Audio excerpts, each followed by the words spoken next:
Œuvre choisie de Mao Tse-tung, tome 3. Période de la guerre de résistance contre le Japon. Notre étude est la situation actuelle. 12 avril 1944. 1. Depuis l'hiver dernier, les cadres supérieurs de notre parti étudient le problème des deux lignes dans l'histoire du parti, ce qui leur a permis d'élever considérablement leur niveau politique. Beaucoup de questions ont été soulevées par nos camarades au cours de cette étude. Sur quelques-unes des questions importantes, le bureau politique du comité central est arrivé aux conclusions suivantes. 1. L'attitude à adopter dans l'étude de notre expérience historique. Le comité central estime que nous devons aider les cadres à acquérir, du point de vue idéologique, une compréhension parfaite des questions touchant à l'histoire du parti, et que nous devons en même temps adopter une politique d'indulgence dans les décisions que nous prenons à l'égard des camarades qui ont commis autrefois des erreurs, afin que, d'une part, les cadres comprennent à fond l'expérience historique de notre parti et ne retombent pas dans les erreurs du passé, et que, d'autre part, nous puissions unir tous les camarades en vue de l'œuvre commune. Notre parti a mené, au cours de son histoire, de grandes luttes contre les lignes erronées de Chen Tao-Xiao et de Li Lisan. Ces luttes étaient absolument nécessaires, mais il y avait des défauts dans les méthodes employées. D'abord, les cadres du parti n'ont pas été amenés à comprendre à fond, du point de vue idéologique, les causes de ces erreurs, les circonstances dans lesquelles elles avaient été commises et les mesures précises pour les corriger, de sorte que des erreurs de même nature ont pu se répéter. Ensuite, on n'a pas trop insisté sur les responsabilités personnelles de chacun. Aussi n'avons-nous pas réussi à unir autant de camarades que nous aurions pu en vue de l'œuvre commune. Que ces deux défauts nous servent d'avertissement. Cette fois-ci, dans l'examen des questions touchant à l'histoire du parti, nous devons mettre l'accent non sur les responsabilités personnelles de certains camarades, mais sur l'analyse des circonstances dans lesquelles les erreurs ont été commises, sur ce qu'étaient ces erreurs, sur leurs origines sociales, historiques et idéologiques. Il faut procéder suivant le principe « tirer la leçon des erreurs passées pour en éviter le retour et guérir la maladie pour sauver l'homme », afin d'atteindre le double but d'éclaircir les idées et d'unir les camarades. La circonspection avec laquelle nous réglons les cas des camarades intéressés, sans glisser sur leurs fautes et sans leur faire tort, est une preuve de la vitalité et de l'épanouissement de notre parti. 2. Une question, quelle qu'elle soit, doit être traitée d'une manière analytique, et il faut se garder de tout rejeter en bloc. Par exemple, la ligne suivie par la direction centrale, durant la période qui s'étend de la 4e session plénière à la réunion de Tsuen-Yi, doit être analysée sous deux aspects. Il faut relever d'une part que la tactique politique et militaire et la politique des cadres adoptés par l'organe dirigeant central durant cette période étaient erronées dans leurs aspects principaux, et faire remarquer d'autre part que les camarades qui avaient commis des erreurs n'avaient pas de divergence avec nous sur des questions aussi fondamentales que la lutte contre Chiang Kai-shek, la poursuite de la révolution agraire et la lutte de l'armée rouge. L'aspect tactique lui-même demande d'ailleurs à être analysé. Sur la question agraire par exemple, l'erreur de ses camarades a été d'adopter une politique gauchiste en vertu de laquelle on n'attribuait aucune terre aux propriétaires fonciers et on laissait les mauvaises terres pour les paysans riches. Mais ils étaient d'accord avec nous sur la confiscation des terres des propriétaires fonciers en vue de les partager entre les paysans qui avaient peu de terres ou qui n'en avaient point. L'analyse concrète d'une situation concrète, a dit Lénine, est la substance même, l'âme vivante du marxisme. Beaucoup de nos camarades, à qui l'esprit analytique fait défaut, ne cherchent pas à analyser et à étudier les questions complexes, de façon répétée et approfondie, mais préfèrent tirer des conclusions simplistes, absolument affirmatives ou absolument négatives. Le fait qu'il n'y a guère d'articles analytiques dans nos journaux et que l'habitude de l'analyse n'est pas encore suffisamment cultivée au sein du parti montre que ces insuffisances existent toujours parmi nous. Il faut désormais remédier à cet état de choses. 3. La discussion des documents du 6e congrès du parti. Il faut noter que ce congrès a adopté une ligne juste pour l'essentiel, puisqu'il a défini la révolution actuelle comme une révolution de caractère démocratique bourgeois, et la situation à cette époque-là comme un intervalle entre deux périodes d'essor révolutionnaire, qu'il a condamné l'opportunisme et le putschisme, et qu'il a publié le programme en 10 points. Tout cela était juste. Cependant, le Congrès a eu aussi ses défauts. Citons parmi ses lacunes ou erreurs, celle de ne pas avoir mis en évidence le caractère extrêmement prolongé de la révolution chinoise et la très grande importance des bases rurales dans cette révolution. Mais, quoi qu'il en soit, il a joué un rôle progressiste dans l'histoire de notre parti. 4. La direction centrale provisoire constituée à Shanghai en 1931 et la 5e session plénière qu'elle convoqua par la suite étaient-elles légales ou non? Le comité central estime qu'elles l'étaient toutes deux, mais il faut faire remarquer que la procédure d'élection était défectueuse et qu'il y a lieu de retenir cela comme une leçon de l'histoire. 5. La question des groupes fractionnels dans l'histoire du parti. Il convient d'indiquer qu'à la suite de maints engagements intervenus depuis la réunion de Zhuangyi, des groupes fractionnels qui existaient jadis et qui ont joué un rôle néfaste dans l'histoire de notre parti ont disparu. Dans notre étude actuelle des deux lignes au sein du parti, il est absolument nécessaire de montrer qu'ils ont bien existé et joué ce rôle néfaste. Mais il serait faux de penser qu'il puisse encore y avoir des groupes fractionnels qui auraient les programmes politiques et les formes d'organisation erronées d'autrefois, après tous les changements survenus à la suite des nombreuses luttes qui se sont déroulées au sein du parti.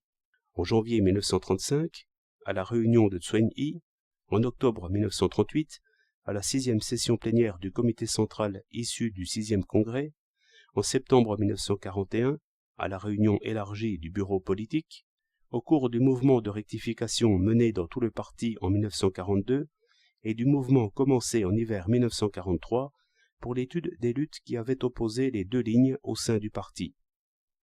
Les anciens groupes fractionnels ont disparu. Il ne reste plus que des survivances des conceptions dogmatiques et empiriques, que nous pouvons d'ailleurs éliminer en poussant en profondeur notre mouvement de rectification. Mais aujourd'hui, un phénomène grave se constate pour ainsi dire dans tout notre parti. C'est le particularisme montagnard, tendance caractérisée par la cécité politique.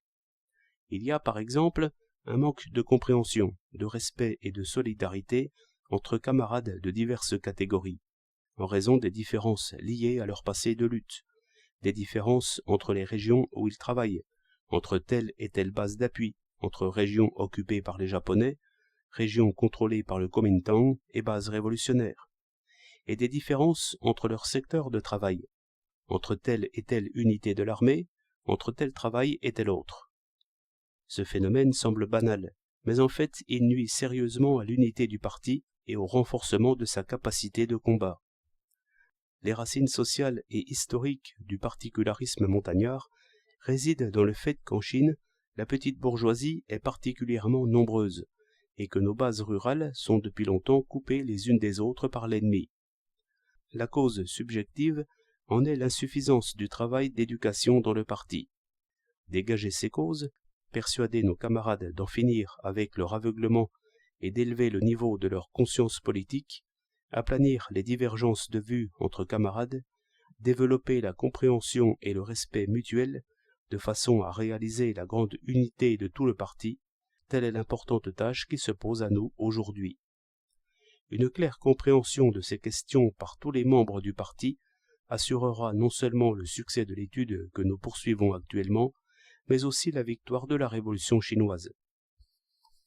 2.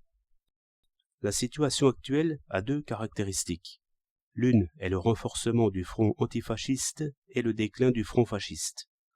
L'autre est, au sein même du front antifasciste, la croissance des forces populaires et le déclin des forces antipopulaires. La première caractéristique est évidente et se constate aisément.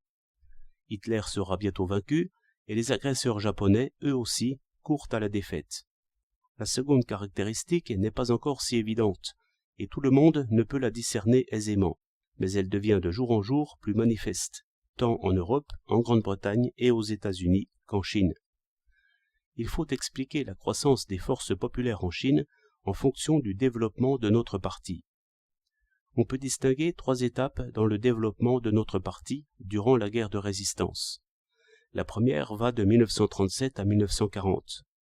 En 1937 et 1938, soit pendant les 2 premières années de la guerre, les militaristes japonais prenaient au sérieux le Kuomintang et faisaient peu de cas du Parti communiste. Aussi lancèrent-ils leur force principale contre le front du Kuomintang. Dans leur politique à l'égard de ce dernier, l'attaque militaire était l'élément principal, et l'action politique pour l'inciter à capituler, l'élément secondaire.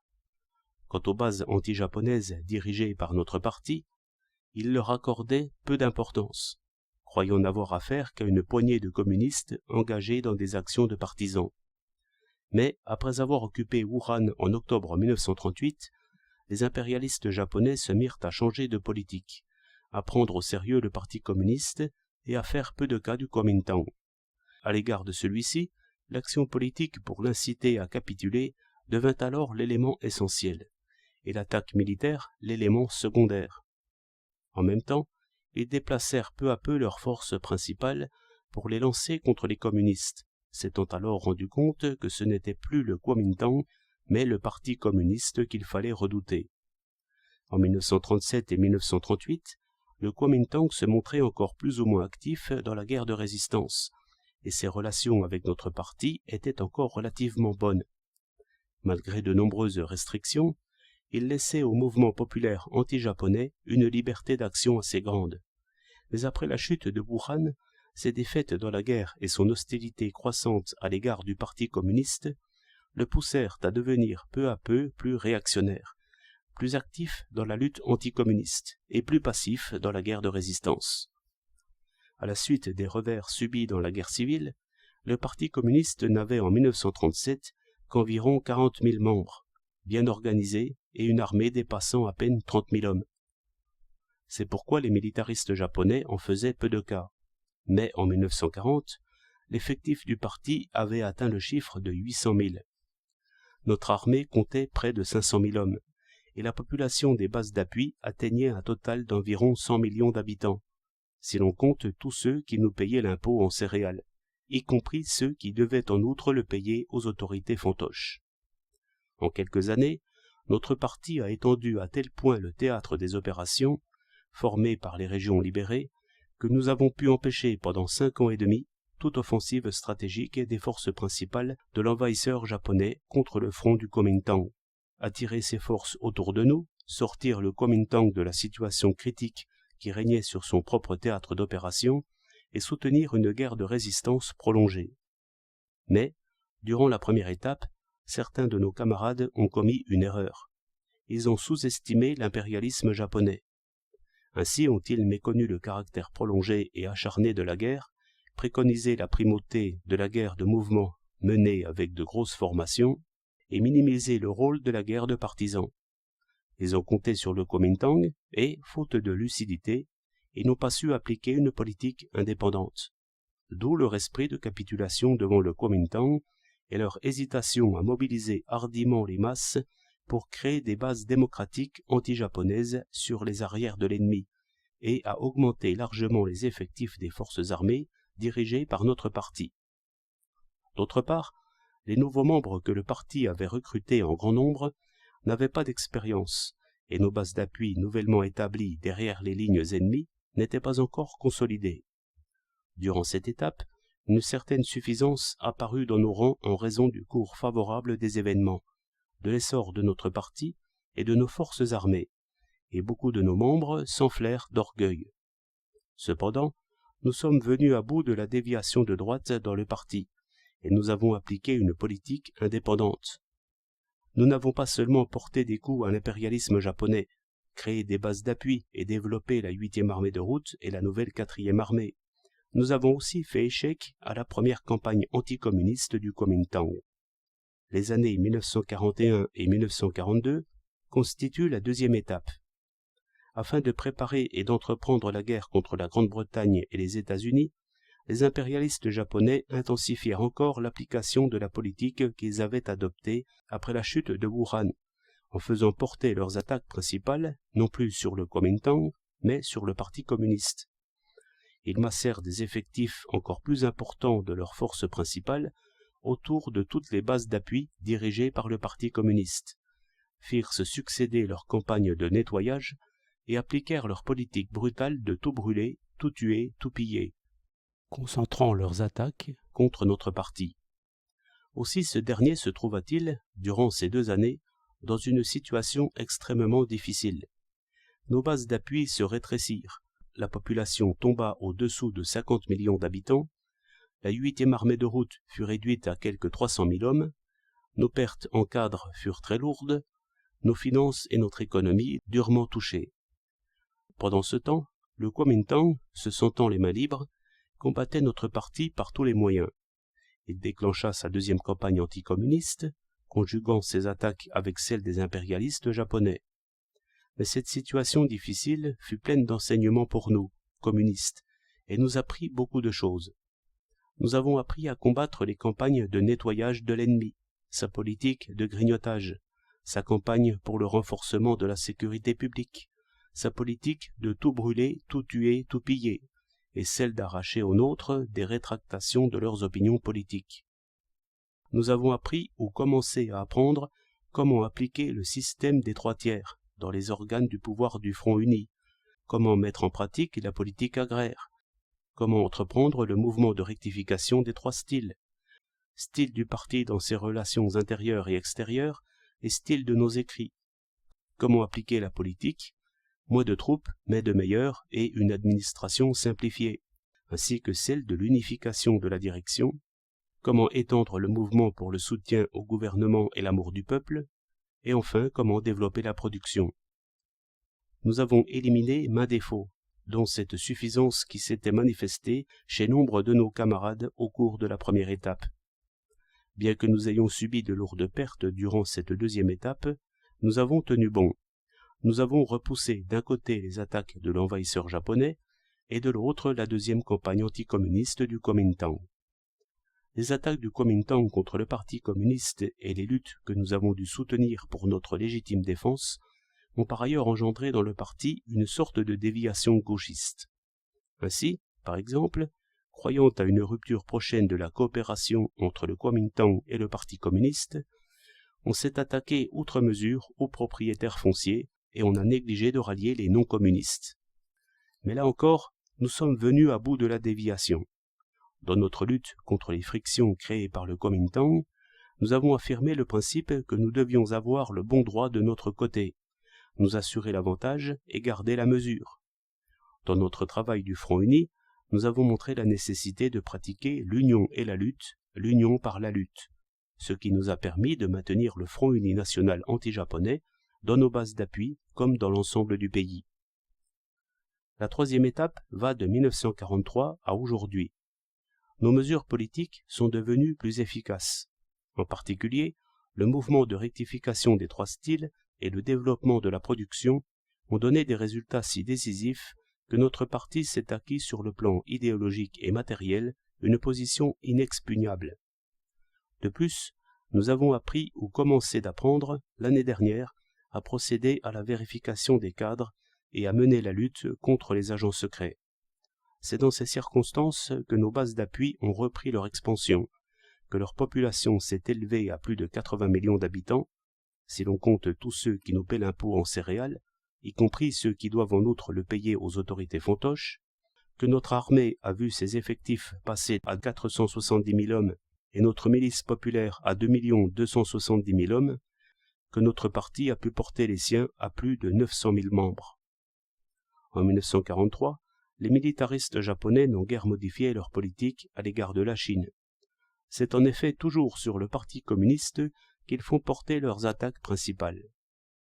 Depuis plus de 3 ans, soit à partir de 1941, plus de 60% des troupes japonaises en Chine pèsent de tout leur poids sur les bases anti-japonaises dirigées par notre parti. Durant ces années, les forces du Kuomintang laissées sur les arrières de l'ennemi, plusieurs centaines de milliers d'hommes, ont été incapables de résister aux coups de l'impérialisme japonais. Près de la moitié s'est rendu, près de la moitié a été anéanti. Un très petit nombre d'hommes seulement ont survécu ou se sont repliés.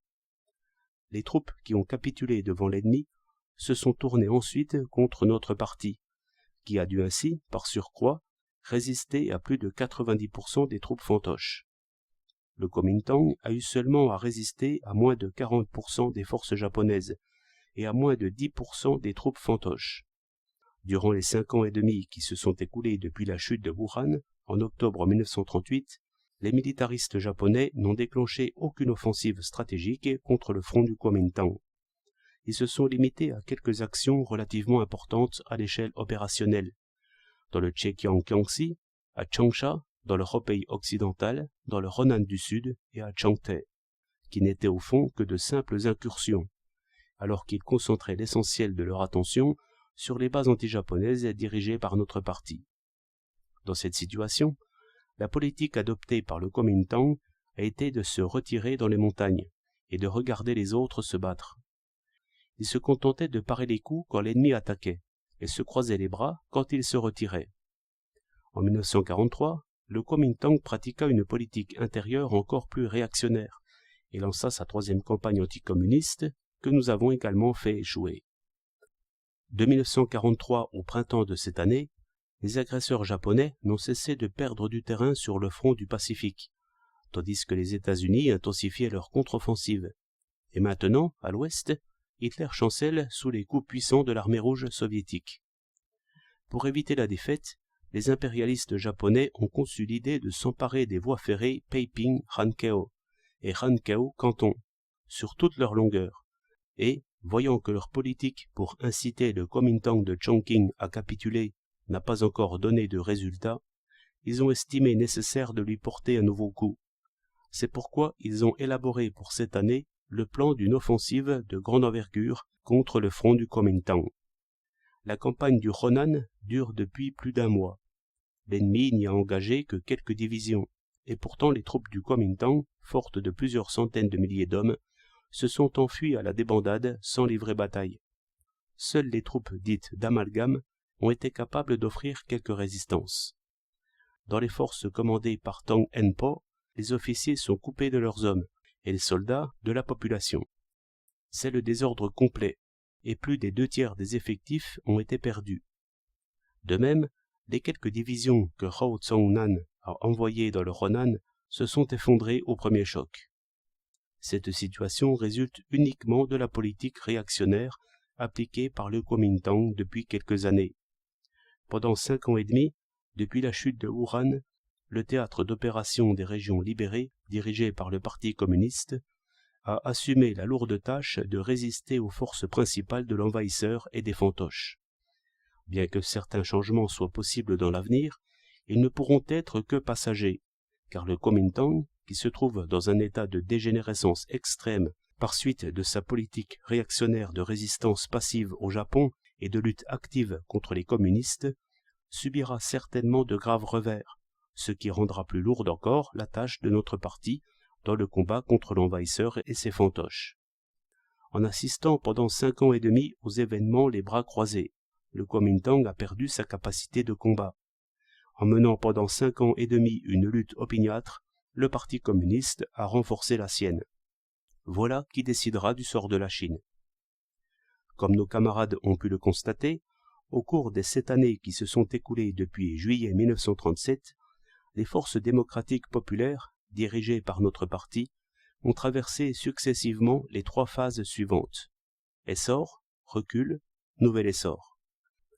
Nous avons repoussé les furieuses attaques de l'envahisseur japonais, créé de vastes bases révolutionnaires, donné un développement considérable au parti et à l'armée, fait échouer 3 grandes campagnes anticommunistes du Kuomintang et surmonté les conceptions erronées de droite et de gauche au sein du parti.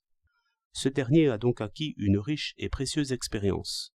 Tel est le bilan de notre travail durant ces 7 dernières années. Notre tâche actuelle est de nous préparer à assumer une responsabilité plus grande encore, celle de chasser de la Chine l'agresseur japonais, quelles que soient les circonstances. À cette fin, nous devons développer et consolider encore plus notre parti, notre armée et nos bases d'appui. Nous devons nous préoccuper du travail dans les grandes villes et le long des principales voies de communication et attacher au travail dans les villes la même importance qu'à celui dans les bases d'appui. Pour ce qui est des bases d'appui, nos efforts nous ont permis de leur donner une large extension durant la première étape, sans pouvoir toutefois les consolider. Aussi se sont-elles rétrécies au cours de la deuxième étape, dès qu'elles ont subi les coups violents de l'ennemi. Dans cette étape, toutes les bases anti-japonaises dirigées par notre parti ont passé par une sévère épreuve, si bien qu'on y a fait de grands progrès par rapport à la première. Les cadres et les membres du parti ont considérablement élevé leur niveau idéologique et ont acquis une connaissance bien meilleure de notre politique. Ils ont appris beaucoup de choses qu'ils ignoraient auparavant. Mais pour clarifier les idées et étudier la politique, il faut du temps, et nous avons encore beaucoup à apprendre. Notre parti n'est pas encore assez fort, assez uni, assez solide. Il ne peut donc se charger d'une responsabilité plus grande que celle qu'il assume actuellement. Il s'agit dorénavant de développer et de consolider encore notre parti, notre armée et nos bases d'appui dans le cours même de la guerre de résistance. C'est la première tâche indispensable dans notre préparation idéologique et matérielle en vue de l'œuvre gigantesque de l'avenir. Si nous ne la remplissons pas, nous ne serons pas capables de chasser l'envahisseur japonais ni de libérer toute la Chine. Quant à notre travail dans les grandes villes et le long des principales voies de communication, il a toujours été très insuffisant. Si, maintenant, nous ne nous efforçons pas de rallier autour de notre parti les dizaines de millions d'hommes que représentent les masses laborieuses et les autres éléments de la population opprimée par les impérialistes japonais dans les grandes villes et le long des principales voies de communication, et ne les préparons pas à l'insurrection armée, nos troupes et nos bases rurales seront privées de l'appui des villes et auront à affronter de nombreuses difficultés. Depuis plus de 10 ans, nous sommes dans les régions rurales. Il a été nécessaire d'encourager les camarades à bien les connaître et de mettre l'accent sur la création de bases d'appui.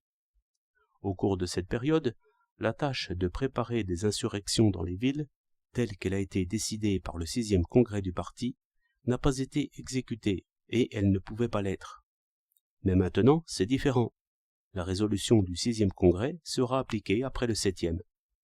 Celui-ci se tiendra sans doute sous peu et discutera les problèmes du renforcement de notre travail dans les villes et de la conquête de la victoire à l'échelle nationale.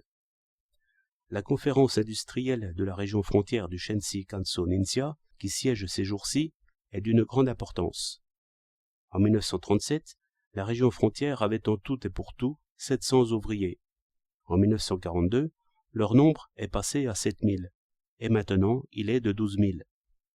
La signification de ce chiffre ne doit pas être sous-estimée. Il nous faut dans les bases d'appui même apprendre à bien administrer l'industrie, le commerce et les communications des grandes villes. Sinon, le moment venu, nous serons pris au dépourvu. Aussi, la seconde tâche, indispensable dans notre préparation idéologique et matérielle, est-elle de prendre des dispositions en vue des insurrections armées dans les grandes villes et le long des principales voies de communication, et d'apprendre à administrer l'industrie et le commerce. Sans cela non plus, nous ne serons pas capables de chasser l'envahisseur japonais, ni de libérer toute la Chine. 3. Pour remporter de nouvelles victoires, nous devons appeler les cadres du parti à déposer leur fardeau et à mettre la machine en marche. Déposer leur fardeau signifie libérer leur esprit de ce qui l'encombre. Beaucoup de choses peuvent devenir un fardeau, une charge, si nous nous y attachons aveuglément et inconsciemment. Prenons quelques exemples. Si vous avez fait des fautes, peut-être avez-vous le sentiment que, de toute façon, elles vous resteront sur le dos, et vous voilà découragé. Si vous n'avez pas commis d'erreur, vous pouvez vous croire infaillible et en tirer vanité. Le manque de succès dans le travail peut engendrer le pessimisme et l'abattement. La réussite susciter l'orgueil et l'arrogance. Un camarade qui n'a encore qu'une brève expérience de la lutte peut de ce fait chercher à se dérober aux responsabilités, tandis qu'un vétéran peut se buter à cause de son long passé de lutte. Le camarade ouvrier ou paysan, fier de son origine de classe, peut regarder de haut l'intellectuel, tandis que celui-ci, à cause des quelques connaissances qu'il possède, peut avoir du dédain pour le camarade ouvrier ou paysan. Toute qualification professionnelle peut devenir un capital personnel, qui mène à l'arrogance et au mépris d'autrui.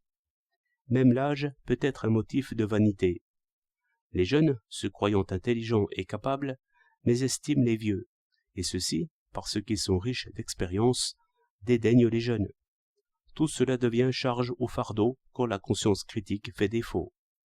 Une raison importante pour laquelle certains camarades se placent au-dessus des masses, se coupent d'elles et commettent erreur sur erreur, c'est qu'ils portent un tel fardeau. Une condition préalable, indispensable, pour se lier aux masses et commettre moins d'erreurs, est donc d'examiner les fardeaux qui pèsent sur soi, de s'en défaire et de libérer ainsi son esprit. À plusieurs reprises dans l'histoire de notre parti, une grande suffisance s'est manifestée dans nos rangs, et nous en avons subi les conséquences. La première fois, ce fut durant la première moitié de l'année 1927. L'armée de l'expédition du Nord avait atteint Wuhan, et certains camarades en conçurent un tel orgueil, une telle suffisance, qu'ils oublièrent que le Kuomintang s'apprêtait à nous attaquer. Le résultat en fut la ligne erronée de Chen Tao-Siao, qui conduisit alors à la défaite de la Révolution. La deuxième fois, ce fut en 1930.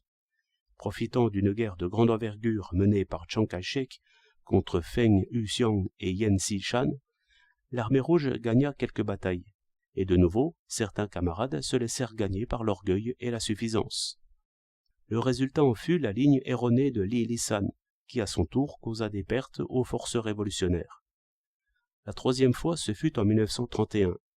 L'armée rouge avait brisé la troisième campagne d'encerclement et d'anéantissement du Kuomintang, et immédiatement après, le peuple chinois avait déclenché, face à l'attaque japonaise, l'impétueux mouvement anti-japonais. Alors, de nouveau, certains de nos camarades en conçurent de l'orgueil et de la suffisance. Le résultat fut l'apparition d'une ligne erronée encore plus grave, qui nous coûta environ les 90% des forces révolutionnaires que nous avions constituées avec tant de peine. La quatrième fois, ce fut en 1938. La guerre de résistance avait commencé, et le front uni avait été établi.